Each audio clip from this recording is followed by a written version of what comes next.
ওযু করার সময় কি কি দোয়া পড়া দরকার? খুব দরকারি এবং সুন্দর একটি প্রশ্ন। ওযু করার সময় আমরা কোন কোন দোয়া পড়ব?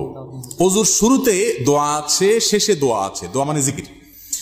নবী করিম সাল্লাল্লাহু আলাইহি ওয়াসাল্লাম থেকে তিরমিজি বর্ণিত হাদিসে আমরা জানতে পারি, তিনি ইরশাদ করেছেন, লা ওযু লিমান লাম ইউসাম্মিল্লাহ। যে ব্যক্তি বিসমিল্লাহ বলল না, তার ওযু পূর্ণাঙ্গ হবে না। ওযু হবে কিন্তু ওযু কি হবে না? পূর্ণাঙ্গ হবে না, ওযুতে অপূর্ণতা থাকবে। এজন্য ওযুর শুরুতে বলতে হবে বিসমিল্লাহ। কি বলতে হবে? বিসমিল্লাহ বলে এরপরে ওযু শুরু করতে হবে। আমাদের অনেকেই আছি, আমরা ওই যে মোবাইলের ব্যস্ততা, নানা ব্যস্ততার কারণে আমরা এসে ট্যাপটা ছেড়ে দিয়ে হুট করে হাত ঢুকিয়ে দিয়ে আমরা ওযু শুরু করে দিই। বিসমিল্লাহ বলার আর খোঁজ খবর।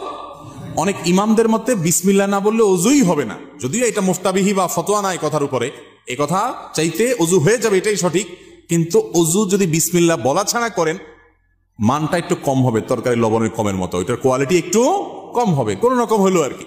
তো কোন রকম হলে তো হবে না। নবী করিম সাল্লাল্লাহু আলাইহি সাল্লাম বলেছেন, ওযুর ক্ষেত্রে সব সময় আসবিগুল ওযু, তোমরা ওযুকে পূর্ণাঙ্গ রূপে করো। আই আকমিলুল ওযু। ওযু কখনো জানাতনা করতে হয় না, ভালোভাবে করতে হয়। এই যে শীতের মৌসুম আসছে, এখন দেখবেন যে ওযুতে কত তাড়াহুড়া মানুষ করতে পারে। গরমের সময় দেখবেন ওযুখানা সিরিয়াল লাগে থাকে, আর শীতের সময় ওযুখানা সব সিটগুলো খালি, কারণ আসরের ওযু দিয়া এশা পার করার বুদ্ধি। অথচ এরকম চাপাচাপি করে ওযু ধরে রাখা ঠিক না, স্বাস্থ্যের জন্য ক্ষতিকর, আমলের জন্য ক্ষতিকর।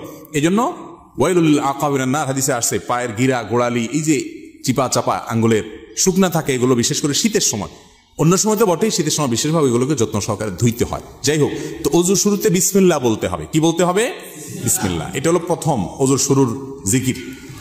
আর ওযুর মাঝখানে কিছু পড়তে হবে কিনা, আপনারা অনেক বই পুস্তক দেখেন, সেখানে হাত ধোয়ার একটা দোয়া আছে, কুলি করার একটা দোয়া আছে, মুখ ধোয়ার একটা দোয়া আছে, মাথা নাসা করার আরেকটা দোয়া আছে, পাও ধোয়ার একটা দোয়া আছে, আছে না নেই? এই সবগুলো দোয়া মুখস্থ আছে এরকম কপালওয়ালা একজন মানুষ দেখি? সবগুলো দোয়া মুখস্থ আছে এরকম কেউ নাই?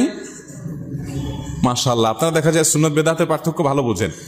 যাক, এটা বিশুদ্ধ কোনো হাদিস দ্বারা প্রমাণিত নয় যে সকল অঙ্গ প্রত্যঙ্গে আলাদা আলাদা দোয়া আছে, তাহলে তো একজনের ওযুতে 10 মিনিট করে লাগবে, ঠিক না? ওযুর শুরুতে শুধু বিসমিল্লাহ পড়বেন, এটি হাদিস দ্বারা প্রমাণিত, যেটি বললাম তিরমিজির হাদিস। আর শেষে একটা দোয়া আছে, একটা বাক্য আছে, কালিমায়ে শাহাদা। সহিহ মুসলিমের হাদিসে আসছে, নবী করিম সাল্লাল্লাহু আলাইহি ওয়াসাল্লাম বলেছেন, কেউ যদি ওযু সুন্দরভাবে করে, ভালো করে কুলি করে, ডলে ডলে ওযু করে, এরপরে শেষে যদি এই বাক্যটা পড়ে, তাহলে জান্নাতের 8টা দরজার সবগুলো একসাথে খুলে যায় এবং সে যে কোনোটা দিয়ে প্রবেশ করতে পারে। সে বাক্য হলো কি? সে বাক্য হলো, আশহাদু আল্লা ইলাহা ইল্লাল্লাহু ওয়াহদাহু লা শারীকা লাহু ওয়া আশহাদু আন্না মুহাম্মাদান আবদুহু ওয়া রাসূলুহু। ওযু শেষ এই কালিমা